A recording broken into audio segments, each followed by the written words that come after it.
This is a 3D printed tank. This is also a 3D printed tank. Here's a big 3D printed tank. And another one. I'll finish this one someday.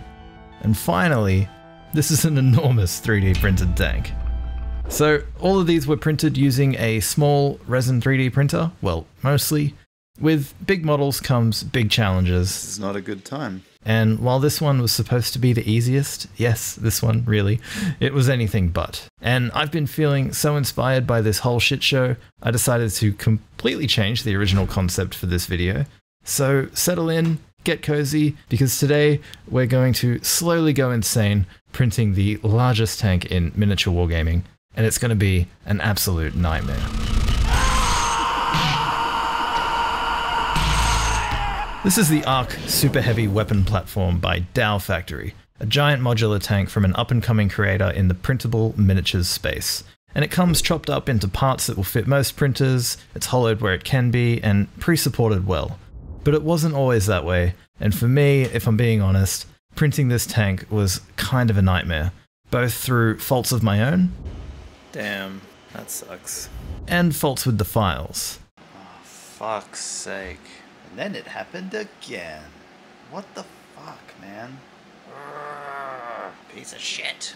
You see, the original concept for this video was something along the lines of printing a giant tank on a small 3D printer, where I was going to detail all the potential problems you may face when trying to print something like this when using a smaller printer like the Elegoo Mars 3 Pro here. And I will still share those tidbits with you in this video, but after I began to work on this and the problems started to crop up, it began to dawn on me that the really interesting story here is just how bloody hard it is to make sure every possible point of failure and frustration is taken care of before releasing files to the public. So I've personally played a role in getting this tank to this state of printability, shall we say, and that wasn't even supposed to be my job. However, here we are, and here is a big tank. So, allow me to take you behind the scenes of what it takes to print a miniature like this, if you could even call this a miniature. But really, let me show you just how much work and problem solving actually goes into bringing a big multi-part kit like this to you, the 3D printing community, and making sure that everyone who buys it has the smoothest printing experience possible. From models that print well, to clear file names and organization, to clear instructions and ease of assembly. Fit, you bastard! There's a lot that goes into taking a 3D model from the computer screen to tabletop. Factory originally had asked me to chop up and pre-support the files for this monster of a tank, but I unfortunately had to decline due to my already busy workload with this YouTube channel, and instead recommended them to Atlas 3D Support Studios. This was maybe 6 or 7 months ago. Atlas, after all, have a fairly good reputation in this space, pre-supporting miniatures for loads of different studios out there, so it seemed like a safe bet. Fast forward to January, the files are in, and it's time to start printing.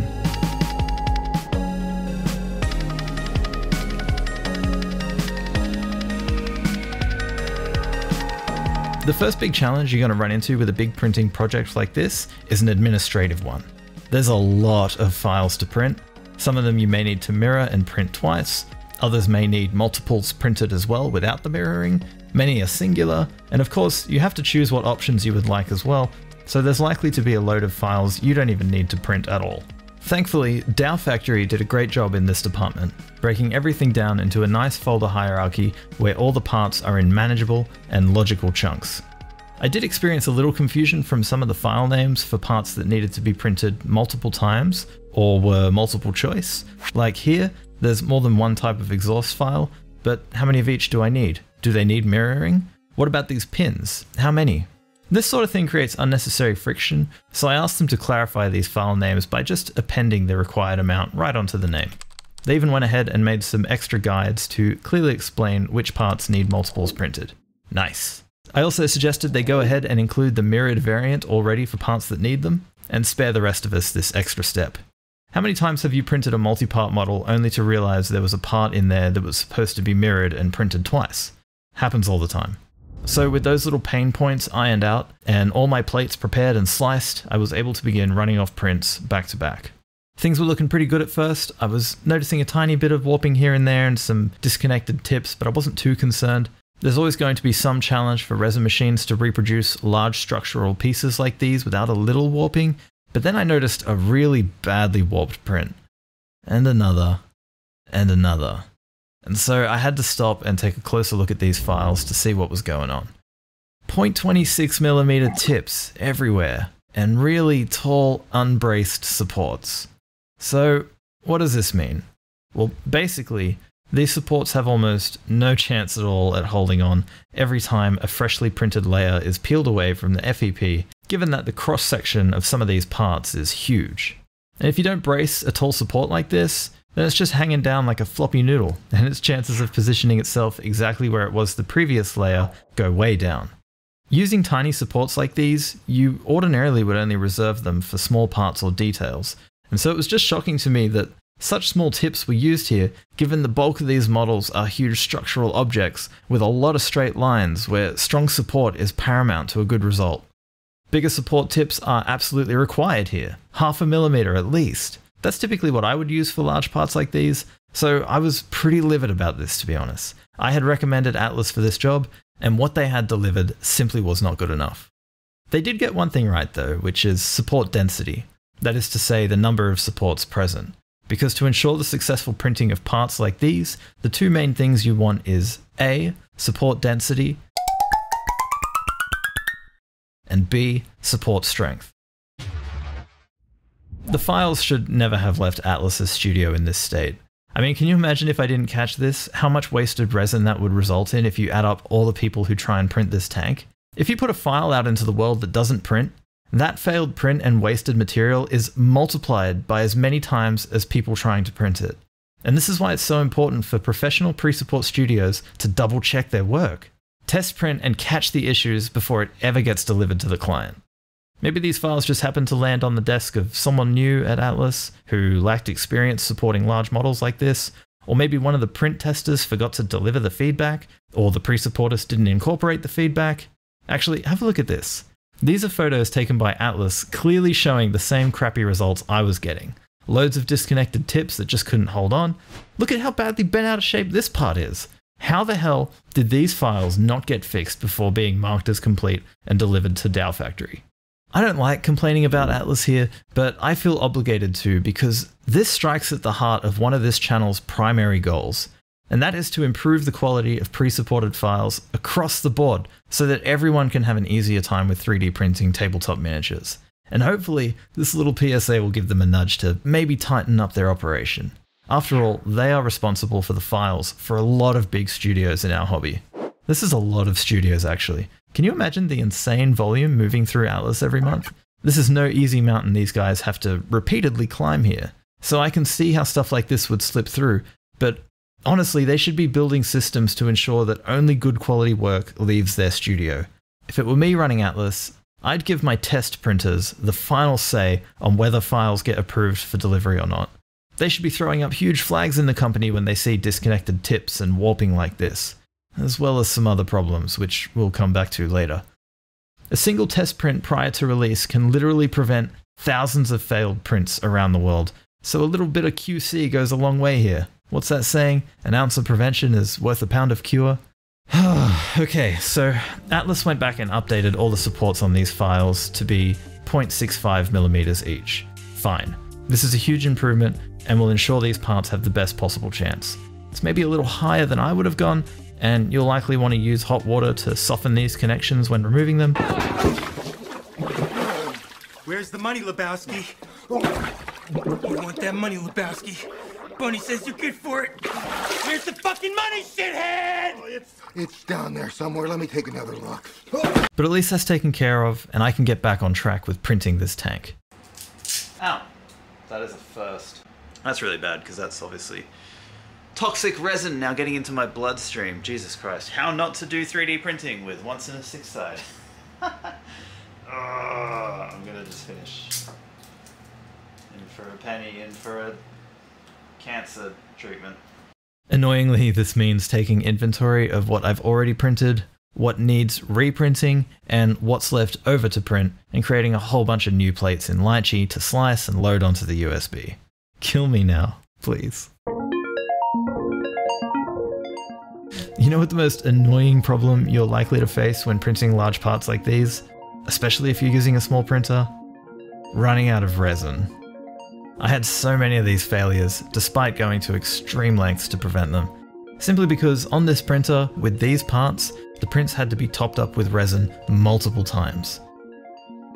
So I'd either go to bed or go to work, and next thing I know, I'm looking at an empty vat, a sad FEP, and a sorry looking print. Shit. This meant a lot of vat cleans, a hell of a lot of wasted resin, and the near complete disassembly of my patience and will to carry on. Have I mentioned this tank is for a Kickstarter that's live? And I'm not even finished printing and still have to make a whole video about it? Yeah, it's a long journey, I know. So many problem shootings and things like that. Oh yeah, that's Lynn, by the way, the lead designer for Dow Factory and mastermind behind this super heavy tank. I thought it might be fun to ask him about this model and some of the challenges he's faced with it. What made you say, I'm going to design the biggest goddamn tank in miniature wargaming? I print a lot of things. Right, I print a lot of fun models or line of infantries or tanks or whatever. But there are sometimes just you cannot find the thing you really want. So you just have to make them yourself, right? 3D, like Blender or whatever. Learn it yourself, hire someone, do it together, and make the thing I really wanted. That's the whole purpose. I just like it, you know. I just think, why not just build a huge fucking tank that no one ever done before? All right, that's the only thought. Just when I thought the last of my problems were behind me and all I had to do was make extra effort to stay on top of my resin usage, I started encountering another kind of failure. Boo. Not cool. This is not an uncommon sight if you frequent any sort of 3D printing subreddit, Discord server, or Facebook group. A print that seems to be going just fine when all of a sudden sections of the LCD will just stop printing entirely, and you end up with these telltale flat spots that look like someone's taken a razor blade to the print. This has to be one of the most commonly misdiagnosed issues of all time in 3D printing too. I myself even threw myself for a loop here when trying to figure it out. The first thing I thought is that maybe the slicer just got confused for some reason and output a bad slice, resulting in the failed print. And after reslicing a couple of parts and printing them a second time without repeating the issue, I figured, yeah, that's definitely it. So I blamed the slicer. Then I got to this part, Body 3 Upper. I swear, if an STL could be an arch nemesis, then Body 3 Upper is mine. That bastard failed the first time, failed the second time after reslicing. Exact same shit. This is so weird. Like... Failed the third time after reslicing in an entirely different slicer, Chitu box, and failed again when slicing and printing on an entirely different machine. So yes, at this point I'd abandoned all hope of printing the entire model on the Mars 3 Pro and tagged in the Mono X for help here. I'd also checked to make sure that the Mars 3's LCD was masking correctly. I changed my FEP after spotting a pretty bad dimple in it and re-leveled the bed. And also, a quick tangent here, has anyone else's thumb screws jammed up with resin and become incredibly difficult to thread? Mine jammed up so bad I had to use pliers to free one of them. I used a wire brush to clean the threads on the screws, and a tap and die set to go in and clean up the threads in the holes. This worked out really well, but obviously isn't a great solution for most people, as I can't imagine everyone happens to have a tap and die set laying around, so I'd love to hear some alternate solutions for this one. Anyway, so what the hell is going on with this weird problem? Do you think Atlas knows? Because if we have a look at their test print photos again, look, Body 3 Upper, exhibiting the exact same issue, as well as a few other parts. Again, this begs the question, did no flags go up over at Atlas? They saw this and didn't think to mention anything to the client? Because, as it turns out, the problem to this solution is kind of related to a bad slicer output, but that's just a symptom. The root cause is actually overlapping shells in the source files. I mean, what else could it be? The LCD is fine, the issue was repeatable across different slicers and different printers. Shit, it was even reproducible across the planet. This file and others like it are confusing the slicer, resulting in bad data for the printer, leading to those weird failures. So I presented my findings to Lynn, he unified all the shells into a singular mesh for each model, updated all the pre-supported files with the new unified models, sent me the new files, and hey, what do you know? Successful print. Problem solved, we can keep going. Look. It's good. It's good. It's actually good. Dude, I'm just no, a little lost. No, you're basically an expert at this point. No, I'm not. No, I'm not. I'm just trying to get better. This is. Yeah. Well, This is just so hard, man. Yeah, there was one part of this project for me where I kept running into this same problem where it was these weird fucking failures. And yeah, we figured it out in the end. It was these overlapping shells that are like confusing the output on the slicer and just resulting in bad slice data every time. Now, the solution to that ended up being unifying the shells. How much of a pain in the ass was that? Ugh. I don't want to think about it. You have PTSD from that? Yeah, I do. I am thinking about it right now, and I'm sweating. Oh, man. All right. I'm sorry to put you through that. Yeah. I'm just... Because you asked me about the process, so I started thinking about it, how I did it. My brain just don't want to remember, you know? That's the thing. That's why just little pieces coming out, Yeah. And I just like, oh, I did this. Yeah, I did that too. Oh yeah, I might did that. You know, that's basically my thought process. Yeah. Last one. Yay. So at long last, all the parts were now finally printed off and ready for the next steps. Given the absolutely monumental administrative nightmare it was to juggle so many different prints along with 3 different versions of files to manage, a few badly warped parts managed to sneak through to my final collection of bits here. And that Kickstarter campaign is rapidly approaching its end, and there is just simply not enough time to go back and run off new versions. I was going to have to just press on. Also, something else I'd like to mention real quick before I get into the assembly and painting of this tank is that it was an incredibly messy project too. Between all the misprints, vat cleans, resin pours, my ever-shortening temper, and some parts hiding little sneaky pools of liquid resin that went absolutely everywhere when removing them from the printer, I was constantly having to clean up drips and splashes and spills the whole way through. I even had a spill so bad at one point, I just about lost half a box of nitrile gloves to it.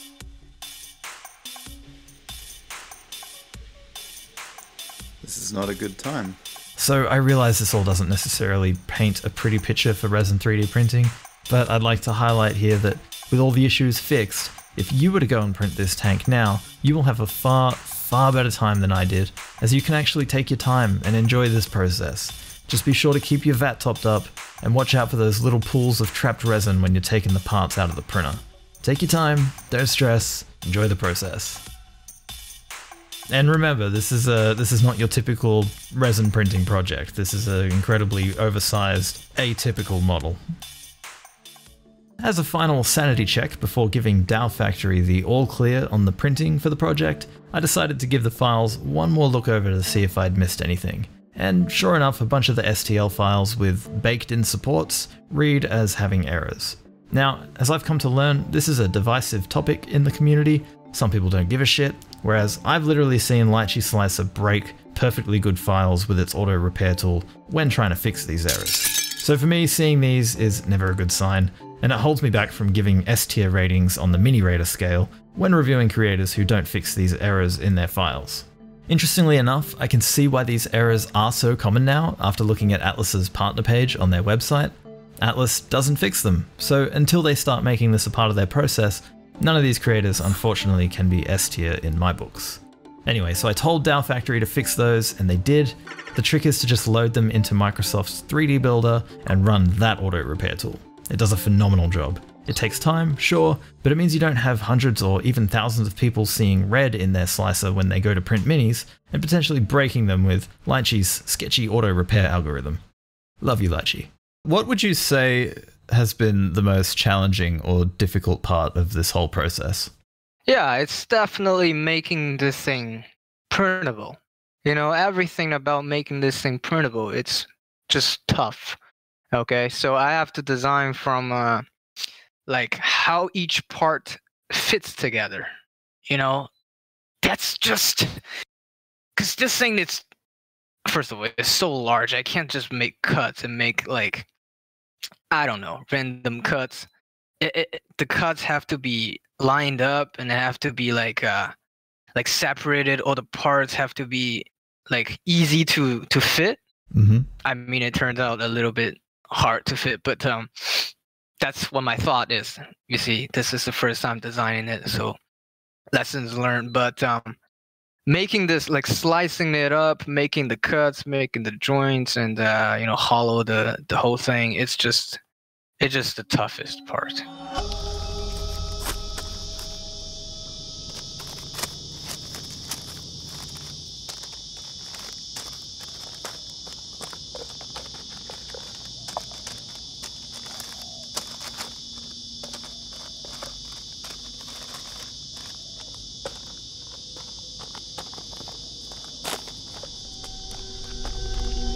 The tank is made up of so many parts and so much mass that I knew I wasn't going to be able to rely on super glue alone to put it together, so I decided to lean on my favorite construction adhesive, liquid nails. I'm not aware of anything that this stuff doesn't cling to with absolute confidence, and as a nice bonus, it should help bridge some of the gaps where the parts don't perfectly line up. So I laid out all the bits and roughly organized them into their final layout and began gluing. I started off by applying super glue in select areas where the parts did make good contact, and filled in everywhere else with the liquid nails. This was pretty messy work too, and I quickly realized that some of my parts were so badly warped that there was just no way in hell to get everything lined up properly. It was even so bad that in some places I had to cut away these pins as they were just getting in the way, and I know what you want to say, so yes, be sure to pause the video here and leave that comment. I do appreciate every single one of them. Designing it was fun at the beginning, okay? Sure. It was fun. It was a lot of fun putting this thing. But once I started to get into details, like how this panel is gonna work, why is it here, what for, and the pain comes in. You have to figure out, wait, a guy is gonna sit here, so I'm gonna put a plate right in front of him to prevent him from getting hit by bullets or whatever, you know, and how do I place the driver's seat so he would get a better view? And maybe should I add a little microphone, or should I add a little, like you know, shit, what is that thing called when you're sitting inside a car?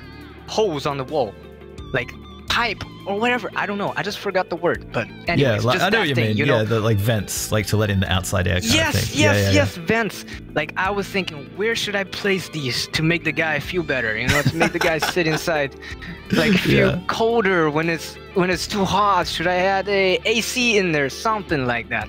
You know, so that's the pain. I feel like that's you design the full body, it's okay, but details, shit. I feel like that's just a rabbit pain. hole that you could just dive down forever. Yeah.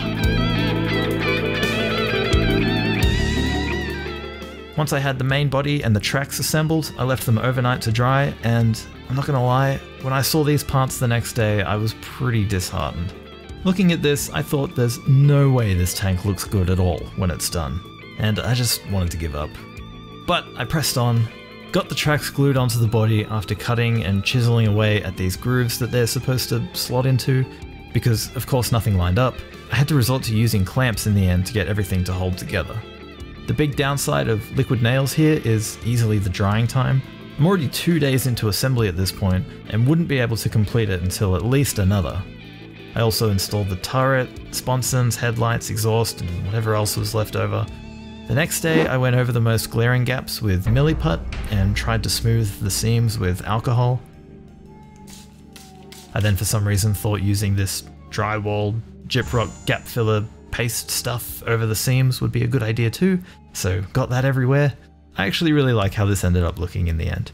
It gives the final paint job this kind of heavily rusted and repainted industrial equipment look, which you'll see here shortly. With all the gap filling done, if you could call it that, I hauled this hefty hunk of resin outdoors and hit it with a couple of coats of black primer. And this was honestly such a huge milestone. Seeing this horrible looking mess of grey, green and white become unified under that lovely matte coat was just oh so satisfying.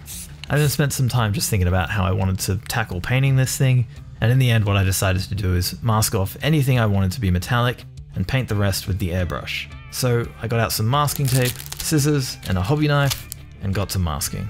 I can't recall if I've tried masking before. I don't think I have. This was actually a pretty fun process. It's forgiving in that unlike paint, if you miss the mark with tape, you just lift it off and try placing it again. There's so much flexibility too in that you can use loads and loads of small pieces of tape to mask off complex shapes. I'm very excited to announce that Army Painter have noticed the channel and have generously sent me this mega set of their air war paints. So thank you, Army Painter. I'd heard that these paints don't require thinning through the airbrush, and so was keen to see that for myself, as I often struggle with mine.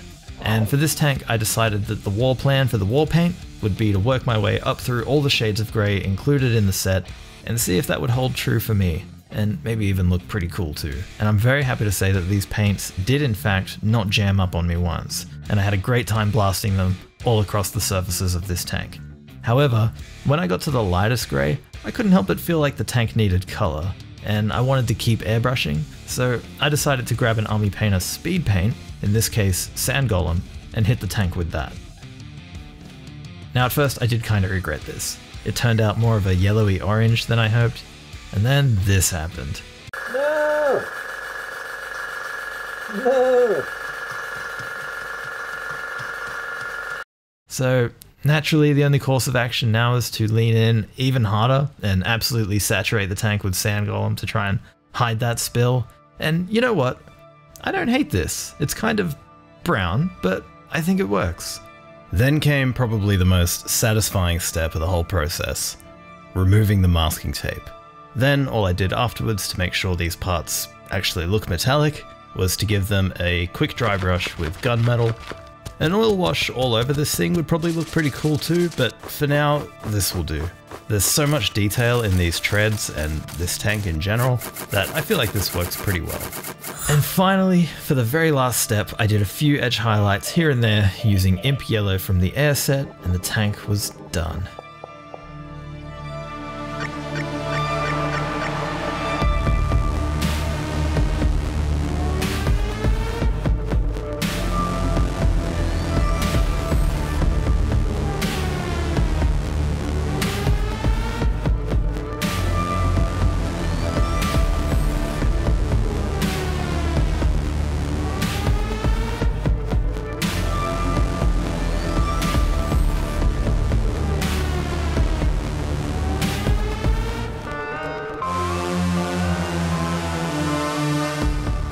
Okay, wow, it's done. It's not perfect, in fact, it's really janky in a lot of ways, but you know what? I fucking love it. It could probably use a secondary color, maybe some racing stripes in white, or some select panels, but honestly, just the fact that I made it this far, I couldn't be happier. What an absolute nightmare this has been. I'm just so glad it's over. Doubt Factory have really made something special here, and I urge you to go show them your love and your support by treating yourself to this amazing model. I suck at my job, and the Kickstarter campaign is well past its end date by the time you are watching this, but the good news is, you can get it over on Myminifactory, and it won't cost a cent more than it did for backers, so in the end, it's okay that this video is a little late. And remember, you won't have to deal with all the shit I had to. For you, this can be a methodical, paced, and patiently executed modeling project to make the epic centerpiece of your collection and monument to your love of the miniature hobby and the incredible technology that is resin 3D printing. Thank you very much for watching. I hope you've enjoyed this one. Massive thank you to all the supporters of the channel. You guys are awesome, and don't worry if you haven't seen your name on one of these plates yet. It's coming, and I'll be back again hopefully a lot sooner next time with another 3D printing video. Supporters of the channel also enjoy hours of additional bonus content, including my full conversation with Lynn from Doubt Factory, which I'll be uploading soon. Oh, and before I forget, you're going to need like 10 liters of resin for this one. Happy printing!